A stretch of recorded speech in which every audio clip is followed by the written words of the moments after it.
This one is going to be for the Hawaiian educators who came to Albuquerque recently and were introduced to Colleen Gorman, and we were explaining that the Hawaiian compass and our Zia symbol template are one of the same. And I want to give a present to the Hawaiian people to show how serious we are about connecting with Polynesia to North America. The gift I'm going to give you is really precious. We're going to start at the very top. Vancouver Island, British Columbia. 49 degrees, 39 minutes, 23 seconds north latitude.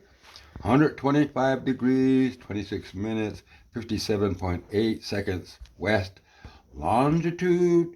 49, 125, 125. The red ones are latitudes. The blue ones are longitudes. Latitude, longitude, latitude, longitude, latitude, longitude, latitude, longitude, latitude, longitude, latitude, longitude, latitude, all the way down to 26. And then you keep continuing, but since there's out of paper, I have to do 25 from 26, which is over here. 25, 26, 148, 149. See how they're connected now? Yep. Now you go 25, 24, 23. In other words, latitude, longitude, latitude, longitude, latitude, longitude, latitude, longitude, latitude, longitude, latitude, longitude. And where do you end up at? 19 and 155. And what is that 19, 155?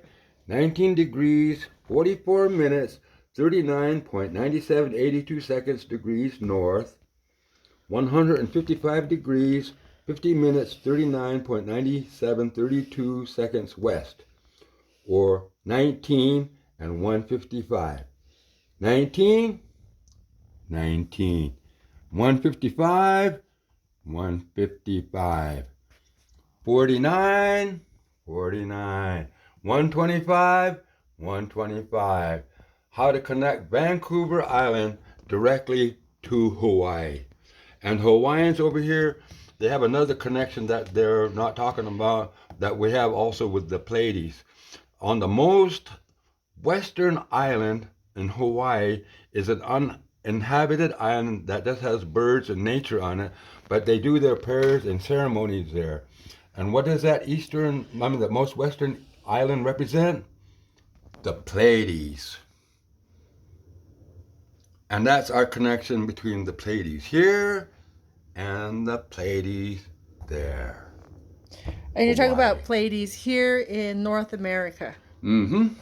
And how the indigenous tribes like the Dene or the Aztecs and the Mayans, how we use them. Because the Pleiades connection over here is Chaco Canyon.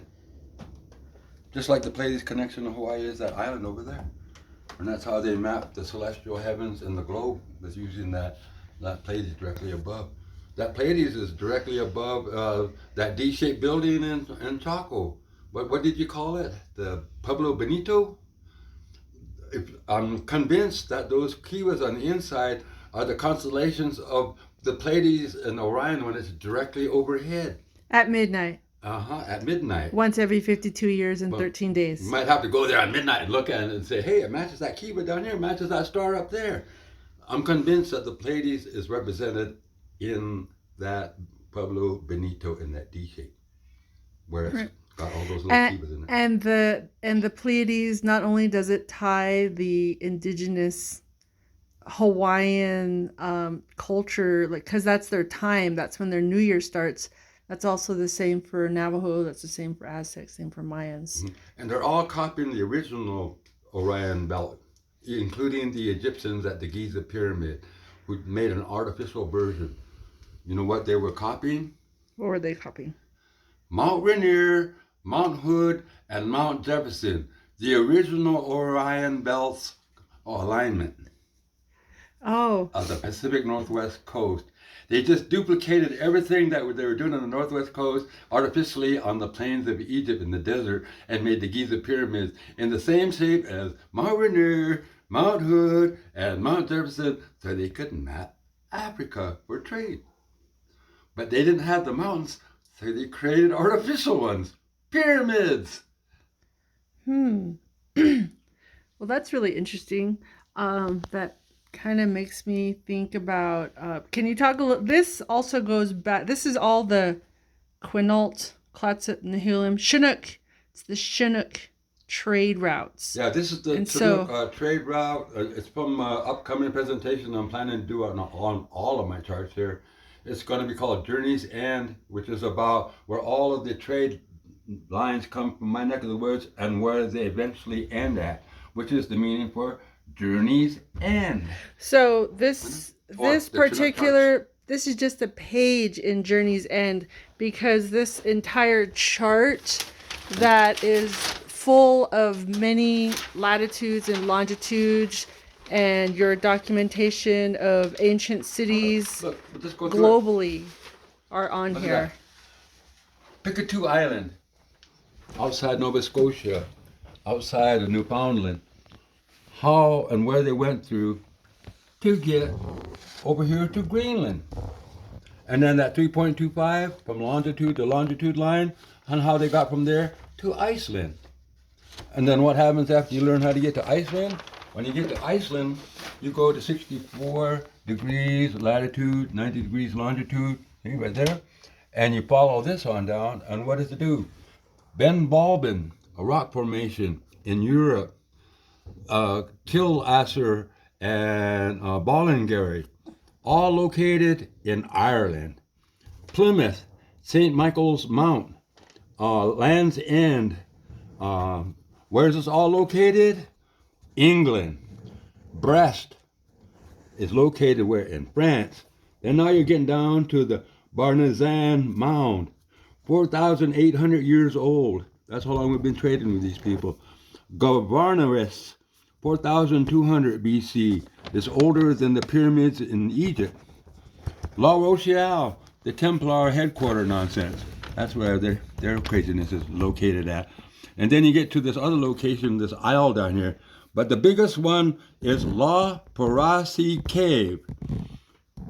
They discovered us theoretically in 1492. We discovered them 300,000 years ago. That's funny. So your Chinook trade route goes from Ireland, it goes all the way down to here, then you run out of room, and then you pick up here. 2,500 BC. You go to the Calle Porte, the Sardinia Islands, which is also ancient with cartwheels on it. Silvis, Portugal, which is the location of what they call Atlantis, and that nonsense going on there. Asfax down here in Tunisia, which was the original name of it when it was run by a black empire. It wasn't Greeks or Romans yet. I thought you said Asfax. Close enough. Asfax. But then you get to Tripoli, Libya. But Tripoli, Libya wasn't exactly called that then. It had a different name. It was Tapura or some name like that. And it was a black Christian group that was running that empire then. Oh, is that where like the oldest Bible or whatever I think they're from Ethiopia, connected to them. Over here is how they went from Alaska to over here to Haikido. What is in Haikido? The Jamon people, 14,000 BC. And it goes to Sephora, Japan, the Ainu, 13,000 BC. From Alaska. The Ainu are the indigenous people of Haikido or Japan. Okay. I'm just doing a little short sample so you get an idea. So when you see the presentation, you're going to know. This is from Cape Mendocino. Okay, so this is your hometown area, Tillamook. Okay, I'm going to go around the world Chinook. and give you a heads up. Tillamook, Oregon, 45, 123. We went out to 44, 124, the latitude, longitudes. Went down to 40, 124, which is at Cape Mendocino at Point Delgado, California, which is this area right here, which there's an underwater wall there that nobody's aware of. I was going to say, isn't that where they have all those UFO sightings where they just go right into the ocean, right off the there in San Diego coast? Yeah. In that area. But the Cape Mendocino right here, when you catch this here, when we go up from Tillamook, we go down here to 40 degrees. We follow it all the way down, like I said, with latitudes and longitudes. Where does it take you? Takes you to Nan Madal. 6, 158. Look over here. 6, 158. All the numbers match. So what happens when you get to Nan Madal? You go to the equator. And what do you do when you get to the equator? You're gonna... I got it. I got it. Okay. Yeah, don't just... The equator is right there. You use the 3.25 that's up here for the equations for the pi, and you take 0 and you add 325 to itself to every number that the total sum is. So this is the number that you use to get around the whole world. Global location. Global locations. So this comes from the sacred calendar. You have Mesoamerican 13. Times 2, which is 26. So 26 is a sacred number. Then you divide it using the Zia symbol From this American because Southwest. there's 16 rays. So 26 divided by 16 is All 1.625. indigenous. Then your 1.625, which It's a here, Gorman ratio. if you multiply that times 2, you get what you're calling the real pi. Mhm. And so using this real pi, you're using that conversion method that you did in your last video to come up with these latitudes and longitudes. And you're dividing the world. So you're converting between the ancient 13 system and the modern Western world 12 So they could base understand. system. Yeah. This is the ancient way. The ancients would have done it, which is the smarter way. So they need that equation, that conversion equation to switch back and forth between the two Now, if you systems. take 325 and you times it, add 325 to that, gives you 65. You add 65, you add 325 to that, gives you 975. See how it goes? Yep. Now watch. Equator, 325, nothing there. 6.50, Nan Madal. 9.75, the Philippines. 1300, Angkor Wat, Cambodia. 16.25, the Bay of Bengal, Tibet. 19.50, Mumbai, India.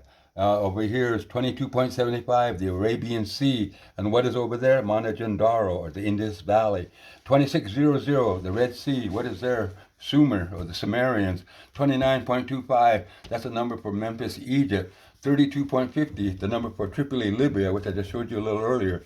35.75, Tangier, Morocco, the entrance into the Mediterranean or going in and out of the Mediterranean. And last but least, the Azores Islands, But not least. 39.00. And that's the number for this gracious island at their exact latitude and longitude. Now remember, this is all the way from the equator to the Azores, right? Yes.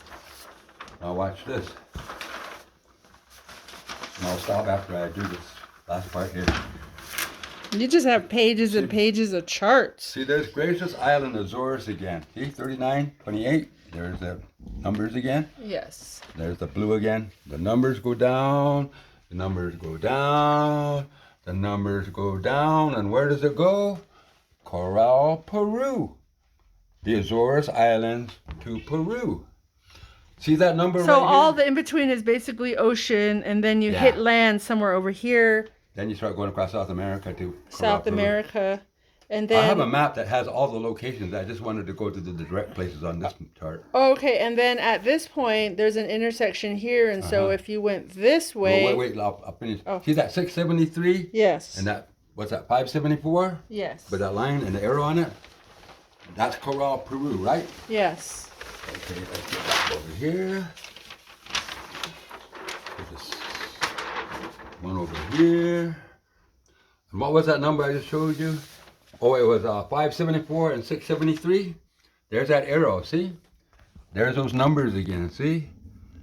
See, with this number right here, from Corral, Peru, you go up to this route, you go straight up here, you go all the way up here, you go to Tehuna-Tepec, Monte Alban, Teotihuacan, San Luis Potosi, Magdalena, Mexico, Nogales, Babaquiri, Picacho Peak, Auction Village, Wikiup, Spirit Mountain, Nevada, Quartzsite Mountain, Nevada, Belted Peak, Nevada, Rounded Mountain where we got our gold, Lovelock Cave, Pyramid Lake, Nevada, 41, 120, and you 42, 43, 44, and then you go to 45, 121, and where does it take you? back to Tillamook. I just circumnavigated the globe. And that's the only example I want to show you that I want to do on this short presentation, that with this mapping system, I can show you that we can circumnavigate the globe, starting at Tillamook. Well, what's and crazy? ending at Tillamook. Well, I want to say what's kind of crazy about some of the places that you're noting here, is, geez, like the sacred, like the cities, Teotihuacan. The 13? Well, on the even on the other side of the world, from like Nan Madol to Angkor Wat, Mumbai, like all these sacred places around the world. And here, you know, you have Pyramid Lake, Lovelock Cave. Yeah, everything everybody's been questioning about. Quartzsite Mountain, which has a large deposit of gold. Which is also located at Area 51.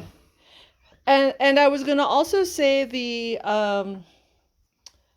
there's the other association, Cape Mendocino, California, because there's like forts and like government land that's around these different areas, and they really tried to block stuff off to, I don't know, like to not allow people access to some of these places, it seems like. The last thing I'm going to show is the number in relation to the 1320 with the Mesoamerican on here, then we'll call it good on this thing. See Albuquerque at 31, 111, Albuquerque Mountain Range? Yes. You count each of those square blocks going this way, 13. 1, 2, 3, 4, 5, 6, 7, 8, 9, 10, 11, 12, 13. 1998, Teotihuacan, Mexico. That's a sacred city. The largest city that was on this side of the world at that time. And that's 13 square blocks from Albuquerque. So you go from the Albuquerque and you go the other way. 1, 2, 3, 4, 5, 6, 7, 8, 9, 10, 11, 12, 13. Takes you to 45, 123. And what is that end of that one? Tillamook, Oregon. Which means we were just as big as an empire as Teotihuacan once was. But if you go from Teotihuacan and you use that 20, because we use 13, but 20 is the other number. 1, 2, 3, 4, 5, 6, 7, 8, 9, 10, 11, 12, 13, 14, 15, 16, 17, 18, 19, 20. What's that? 178? Tumaco, Ecuador. The first trade point of South America.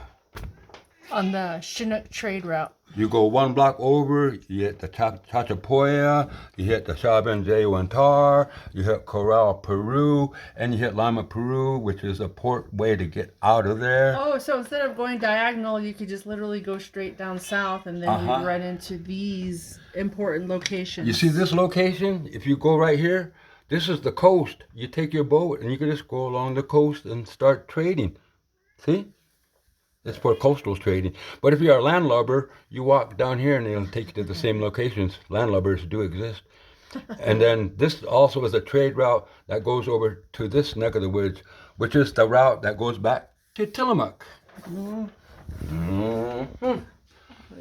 You have just now circumnavigated the entire globe with what I just showed you. And that was the main thing I wanted to show you on this little presentation, that it's just not me making up things, that it all ties in. And as a matter of fact, I'm beginning to realize that this is even more accurate than the modern mapping system that we're using. I'm going to tell you a theory, and it might not even be theory, it might be truth. This is your Journeys and Chinook charts. I'm convinced that Perry Reese went to those libraries and took this information from the ancient libraries and transferred it into the Perry Reese map. The Perry Reese map and my charts are one and the same. So why are they one and the same?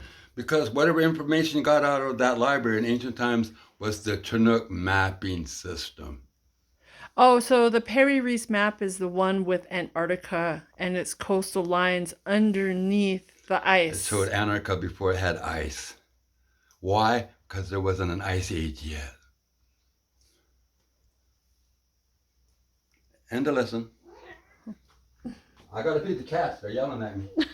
Okay, thanks. All right, everyone. Thanks for tuning in. Re-indigenizing minds. I gotta feed my cat. If you want to support Roger and the work that he's doing, you can find him on Patreon.